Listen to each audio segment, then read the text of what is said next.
نبی کریم صلی اللہ علیہ وسلم کی بارگاہ میں اعلیٰ مقام۔ اللہم صلی علی محمد کما تحب و ترضی عنہ۔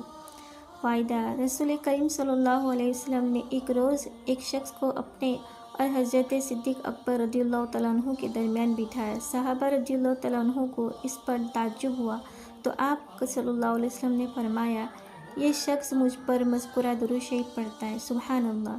تو پیارے ناظرین، اگر آپ بھی نبی کریم صلی اللہ علیہ وسلم کی بارگاہ میں اپنا مقام بلند کرنا چاہتے ہیں تو مذکورہ درود شریف کو اپنی زندگی میں روزانہ شامل کیجیے اور اعلیٰ مقام حاصل کیجیے، اور ایسی بابرکت ویڈیو کو لائک کیجیے اور اپنے احباب رشتہ داروں کے ساتھ شیئر کیجیے تاکہ آپ کو مفت میں ثواب حاصل ہوتا رہے۔ اور ایسی ہی بابرکت درود شریف کی ویڈیو دیکھنے کے لیے میرے اس چینل کو محفوظ کر لیجیے تاکہ آپ کو روزانہ ایسی ویڈیو ملتی رہے۔